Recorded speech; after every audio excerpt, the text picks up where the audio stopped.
it's been a couple of days now that I just have not been able to escape this feeling that something is about to pop. There are moths all over my house. There have been little fruit flies, spiders all over my house, like little pests. And whenever that happens, I like, especially spiders, I kind of take as like a little heads up. I think a mama spider like gave birth or something, but the moths, death. Okay. This is going to be a very specific message, but I think it's going to touch a lot of you.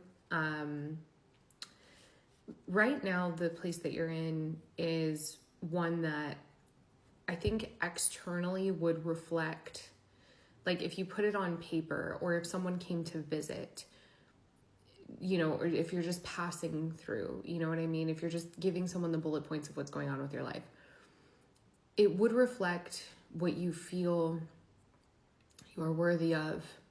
It would reflect good things. But there's something deeper here. You and your body are not tolerating mistreatment anymore. You're not tolerating lies. You're not tolerating jokes that aren't funny, that are actually a dig on your character, right? You're not tolerating two-facedness, right? You're not tolerating a lot of things that don't meet your needs as a very authentic person or someone who's striving to achieve true authentic expression and living in that way. You are no longer tolerating those things. And I don't think that it is entirely up to you, right? So the storm here, there are external factors, or at least maybe bodily factors, that are moving you in a way that's just like, I'm sorry, this doesn't work anymore. You know, this may be regarding a romantic relationship for some of you. I'm splitting the deck here. I have the vow and the kiss. There's like a new level that's about to be, the vow and the kiss, sorry. I have a bunch of like cards from the archetypes deck here. The mirror, the eternal child, which is one of my favorite cards in the deck. The ring, the mountain, the shadow, the comic, the storm, and then I have a few others here. I think that you are really navigating like a lot of stuff that is out of your control, and not being like, you're not the center of your own world, and you haven't been for a long time. And so as you've been so preoccupied acting as a mirror to everyone else, I can see you maybe dropping the mirror, maybe not, maybe we're shifting, because in yesterday's reading, I think it was yesterday's reading, I asked, are you a mirror or are you a portal? And I think you're shifting into becoming a portal, right? So this question is really important. A mirror reflects back to someone, and it's very valuable work, right? Being a mirror is very valuable. It's necessary work, and you can do both. But to operate as a portal means that you are offering someone the opportunity to transcend the reality that they are currently in or were in when they met you, right? You have the power to take people places, right? So whatever this is, this energy that I can feel welling up. Okay, so 7 of Pentacles, this is something that you maybe planted a long time ago and forgot about, and it's like coming up here. This reading, the intention of this reading is to ask like what is coming in for the collective that this is resonating for. So I feel the need to also say that like you are agreeing to this reading. Like this is an exchange here. Okay, the Star in reverse. This is an exchange here.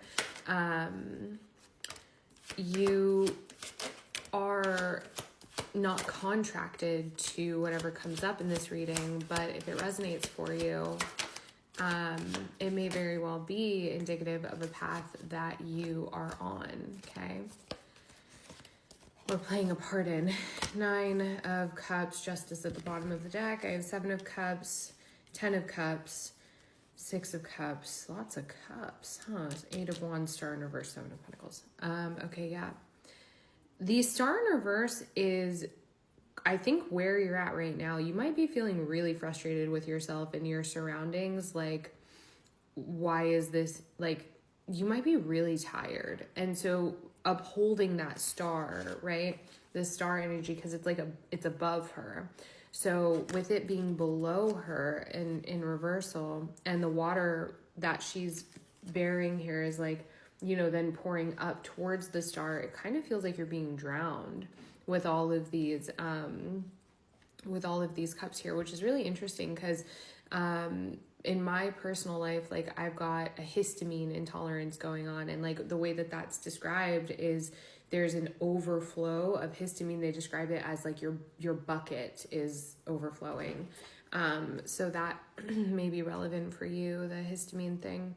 I think that this reading is a lot about boundaries. So there is a correlation there. If you are having a histamine intolerance, you may have a history of boundaries consistently being crossed. Doesn't have to be the case for you, but it's the case for me. King of Swords on the split here with Justice, with the Fool, and another split. Like, yeah, like I don't think that you necessarily have any desire to completely wipe the slate clean, right? Like there's not, you know, the Fool here represents a new version of you. I think that is coming out because of the eternal child. This rebirth feels like a bigger one. Okay. And so with, let me take a look at one of these cards. Hang on. So this card here, Apocalypsis, this is removing the veil of deception. It indicates a particularly painful time, one that unfolds when two desperate dynamics occur simultaneously, pulling the psyche in seemingly opposite directions. The first is a lifting of the veil. This means truths that have been kept in the dark are revealed, seen, and unearthed. No matter how relieving it is to witness them coming to light, an element of despair and grief follows. The second dynamic is the regeneration that comes from the wreckage of revealed truth. The old narrative breaks and the new story forms. Okay, so it's similar to a forest fire's devastation for the sake of regeneration. Now that you know, whatever it is, right? Or you've entered this new chapter, maybe a truth was revealed, or maybe you just started a whole new life, right? Like this makes sense for me because I'm in the middle of, I guess, settling into a brand new space, and I'm dealing with a lot of health issues while it's happening. And so there's a lot of little issues that are coming up that are preventing me from settling into this new space.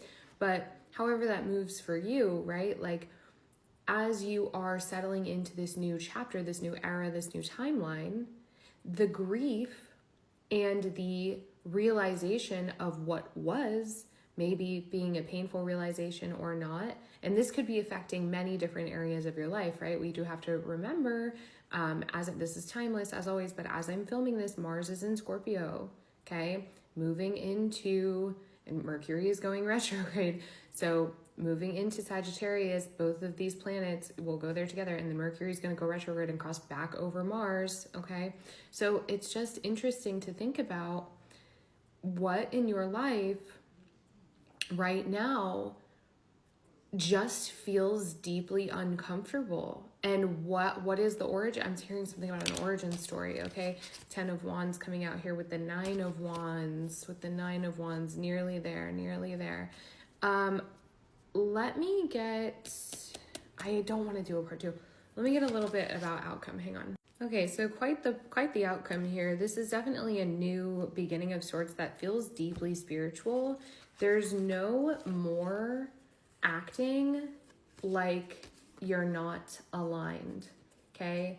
Death, the High Priestess, the Tower, 5 of Swords, 5 of Pentacles. There's no more self-isolation. Justice at the bottom of the deck, the Page of Pentacles here. There is no more self-isolation taking place.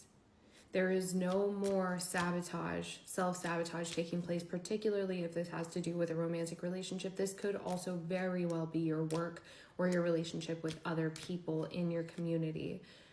This is a passing influence that you're experiencing right now, the overflow of emotions, right? It's passing quickly.